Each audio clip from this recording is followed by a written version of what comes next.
اور ہوا وہی، وہاں تو نبوت ملی، اس سے بڑھ کر ہدایت کیا ہو سکتی ہے؟ اسی طرح سے اللہ تعالیٰ نے فرمایا لیس علیک ہداہم، ان لوگوں کو ہدایت پر لانا آپ کا کام نہیں ہے۔ بہرحال ہدایت کا مفہوم بھی بہت وسیع ہے، اس کے درجات بھی بہت لا متناہی درجات ہیں، غیر محدود، اور اس کا بیان قرآن پاک میں بھی ہے۔ اس آیت کی طرف میں اشارہ کرتا ہوں، تفصیل نہیں۔ وہ آیت کہاں ہے؟ وہ آیت ہے سورہ مائدہ میں۔ کس میں؟ سورہ مائدہ میں۔ وہ آیت یہ ہے کہ شراب تو پہلے حرام نہیں تھی، اس کا مطلب حلال بھی نہیں تھی، لیکن ابھی ممانعت نہیں تھی، اس لیے کہ اہل عرب کی عادت تھی، جیسے ہم لوگ چائے پیتے ہیں ویسے وہ لوگ شراب پیتے ہیں، کوئی عیب بھی تصور نہیں کیا جاتا تھا۔ بلکہ آپ کو تعجب ہو جائے گا، ابھی رمضان کے بعد، مجھے تو پہلے ذہن میں تھا رمضان سے پہلے، لیکن میں نے جب دیکھا تو رمضان کے بعد،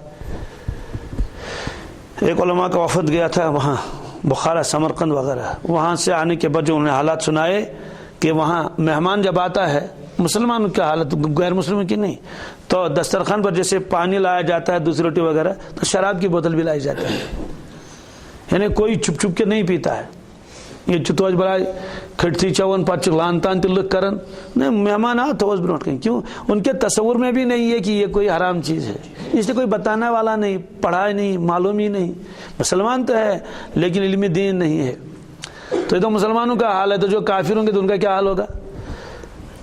تو اہل عرب کے یہاں تو جیسے پانی پیا جاتا ہے ایسے شراب پی جاتی تھی، مٹکوں کے مٹکے ہوتے تھے، اپنے گھروں میں بنائی جاتی تھی، باقاعدہ شراب خرید فروخت ہوتی تھی۔ تو اس کے بعد شراب حرام ہو گئی، چلو حرام ہو گئی۔ اب صحابہ کرام کو اشکال ہو گیا کہ یا اللہ، جو لوگ اس سے پہلے دنیا سے چلے گئے صحابہ کرام، شراب حرام نہیں تھی، اور شراب جو حرام ہوئی یہ تو ایک وقت حرام نہیں ہوئی، درجات مذکور حرام، اس کی تفصیل بھی مجھے بتانی نہیں ہے، وہ آگے خود آئے گی، کس کس سن میں یہ کس طرح سے شراب کو حرام قرار دیا گیا۔ آخری جو آیت نازل ہوئی وہ آیت نازل ہوئی یا ایھا الذین آمنوا انما الخمر والمیسر والانصاب والازلام رجس من عمل الشیطان فاجتنبوہ لعلکم تفلحون۔ اے ایمان والو، شراب اور جوا اور بت اور یہ لاٹری وغیرہ جو تم کھیلتے ہو، اس کی ایک خاص شکل تھی وہاں، یہ سارے گندے کام ہیں، یہ شیطان کے کام ہیں۔ کس کے؟ گندی چیزیں شیطان کے کام ہیں، اس سے بچو تاکہ تم نجات پاؤ گے۔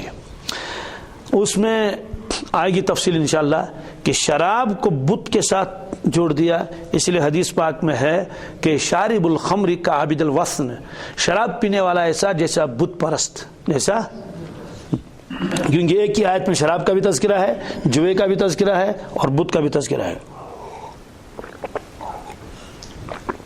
بہرحال ایک ہی مرتبہ شراب حرام نہیں ہوئی۔ اس کے بعد صحابہ کرام کے دل میں یہ اشکال آ گیا کہ ان لوگوں کا کیا ہوا جو پہلے پیتے تھے، اور ان میں سے بہت سے چلے گئے دنیا سے۔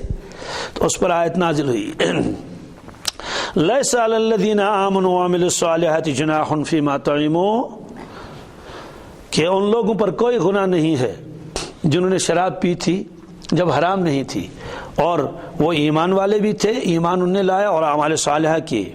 اذا متقوا، جب اس کے بعد وہ متقی ہو گئے، اس کے بعد وہ متقی بن گئے، شراب حرام ہو گئی، چھوڑ دی۔ وآمنوا، پھر ایمان لائے، وعملوا الصالحات، پھر اعمال صالح کی، ثم اتقوا، پھر اور اللہ سے ڈرتے رہے اور متقی بن گئے، وآمنوا، پھر ایمان لائے، ثم اتقوا، پھر متقی بن گئے۔ یہ جو بہت مرتبہ یہاں آیا ہے، اذا متقوا وآمنوا وعملوا الصالحات ثم اتقوا وآمنوا ثم اتقوا واحسنوا، ایک ہی آیت میں تقوی کے اوپر پھر تقوی، تقوی کے اوپر پھر تقوی، پھر تقوی، پھر ایمان، ایمان کے اوپر پھر ایمان۔ سوال ہے کہ ایمان تو ایک ہی مرتبہ لایا جاتا ہے، یہاں پھر کیسے فرماتے ہیں اللہ تعالیٰ ثم اتقوا واحسنوا ثم اتقوا وآمنوا، پھر انہوں نے ایمان لایا۔ مراد یہ کہ ایمان کے ایسے درجات انہوں نے حاصل کر لیے کہ ہمارے لیے تو اس کا تصور بھی کیا ہے، ناممکن ہے۔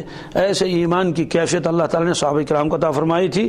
وَأَحْسَنُوا، آخر میں فرمایا وَأَحْسَنُوا، اور ان کو صفت احسان نصیب ہو گئی۔ صفت احسان فرمایا انہیں تو کچھ بھی غم نہیں، واللہ یحب المحسنین، اللہ تعالیٰ تو ایسے نیکوکاروں کو تو پسند کرتا ہے، وہ تو ان کے محبوب ہیں، ناراض ہونے کا تو سوال ہی نہیں۔ اس آیت کی تشریح جب آئے گی انشاءاللہ وہاں واضح ہو جائے گا اس میں احسان کے درجات کا تذکرہ ہے، صفت احسان، کیونکہ اس میں فرمایا کہ پہلے ایمان لائے، پھر تقوی، پھر اعمال صالحہ، پھر ایمان، پھر تقوی. معلوم ہے کہ صفت احسان کا جو درجہ ہے یہ بہت آگے جا کر حاصل ہو جاتا ہے. اس طرح سے ہدایت کے بھی یہ بہت سارے درجات ہیں. تو اہدنا الصراط المستقیم، اب وہ مانگتا ہے صراط المستقیم. کیا مانگتا ہے؟ صراط مستقیم. اب سوال صراط کہتے کس کو ہیں، یہ اصل مسئلہ ہے. صراط کا ترجمہ تو اردو میں کرتے ہیں راستہ. کیا میں نے پہلے بھی بتایا قرآن پاک کے کسی لفظ کا ترجمہ دنیا کی کوئی زبان کر نہیں سکتی، ہو ہی نہیں سکتا. اللہ کا کلام، اللہ اکبر، ایسی وسعت ایک ایک لفظ میں ہوتی ہے، عقل حیران ہو جاتی ہے. اردو میں راستہ، اور کیا کریں گے؟ راہ فارسی میں کاشر پٹ کو سوات دویم ترجمہ اس نے کی، بہت زور لگا کے آج سڑک. دیکھیں صراط کس سے کہتے ہیں؟ صراط کے اندر اتنا وسیع مفہوم ہے، 5 صفتیں اس میں ہونی چاہیے. کتنی؟ سب سے پہلی صفت صراط اس کو کہتے ہیں جو سیدھا ہو. کیا ہو؟ بالکل سیدھا، جس میں ایک موڑ بھی نہ ہو. موڑ کیسے تعصن نہیں، جیسے بالکل ہوائی جہاز اوپر سے چلے اس کو گھومنا، حالانکہ ہوائی جہاز کو بھی مڑنا پڑتا ہے بہت جگہ. یہ ہے پہلی شرط ہے، صراط اس کو کہتے ہیں جو کیا ہو؟ سیدھا. دوسری شرط اس کے لیے ہے کہ جہاں آدمی کو جانا ہو وہاں وہ پہنچانے والی ہو. بچاس نے قدل سکوت گش بچاس بس اوتان تھی وات بتنا سے یہ گھس نہیں وات یاد سے یوتان تھی، ایسا نہ ہو. جہاں اس کو جانا ہے وہاں تک وہ جاتی ہے. اس کو کہتے ہیں ایصال الی المطلوب ہو. ایصال الی المطلوب، جو اس کا مقصود ہے وہاں تک وہ راستہ جا رہا ہو برابر. کتنی شرطیں ہوگی؟ تیسری شرط وہ بہت نزدیک ہو. کیا ہو؟ شارٹ کٹ ہو، اقرب ہو. کیا ہو؟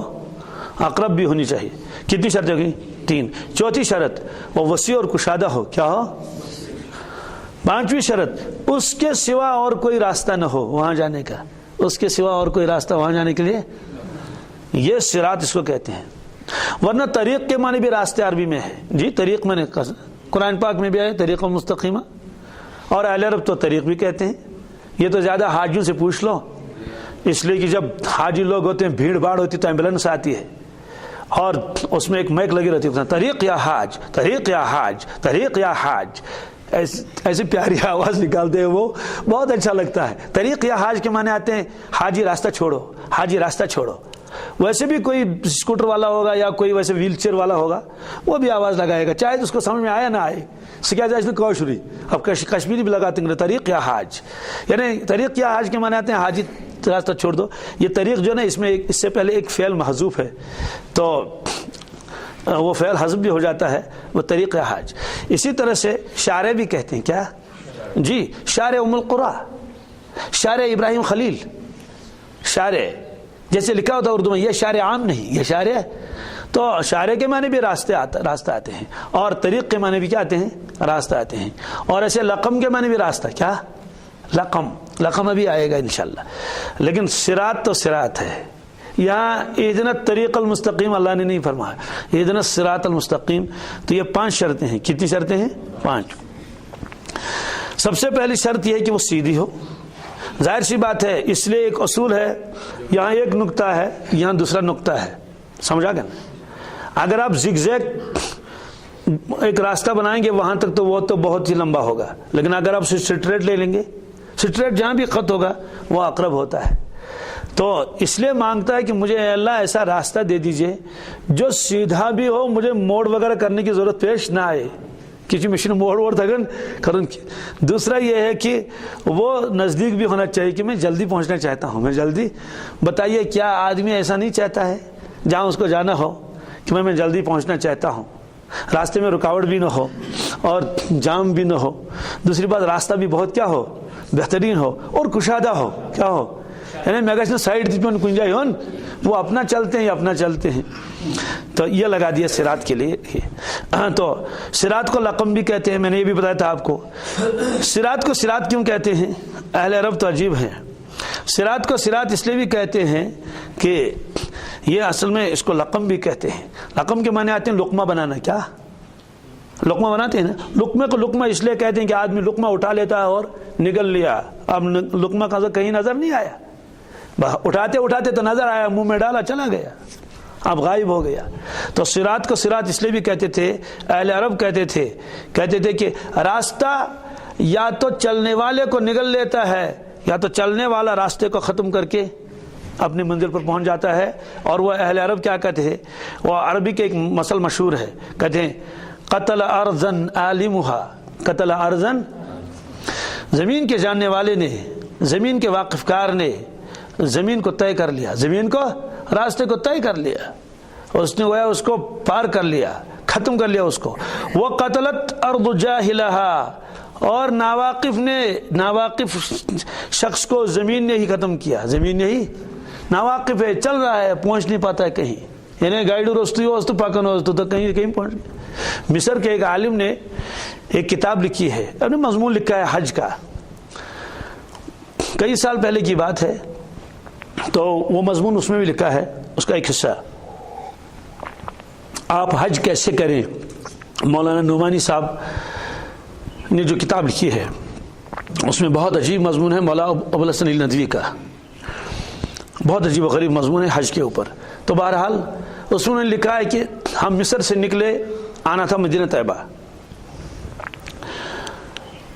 تو لیکن جو ہمارا وہ تھا رہبر، گائیڈ، وہ راستہ خود بھی زیادہ نہیں جانتا تھا اور ریگستان ہے۔ ایسا ہوا کہ یہاں تک کہ ہم چلتے چلتے، شاید انہوں نے لکھا ہے، مجھے پوری تعداد تو یاد نہیں، 40 دن یا کتنے دن لکھے ہیں، زیادہ رات جو ہمارے پاس ہے سب ختم ہو گیا، بھوکے پیاسے کسی طرح سے مدینہ طیبہ پہنچے، بڑی تمنا تھی۔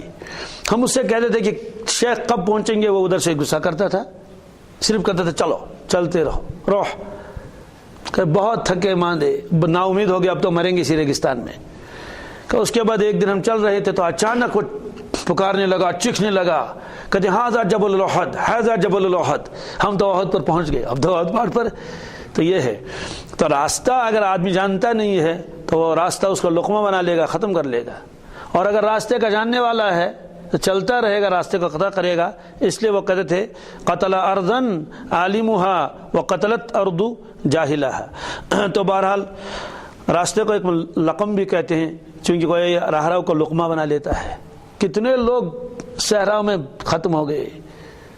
آج کا مسئلہ نہیں ہے کہ آپ گاڑی میں بیٹھے اور ویسے بھی یہ راستے کتنے لوگوں کو مار ڈالتے ہیں، کہیں ادھر ذرا سا یوں ہو گیا تو اور چلے گئے۔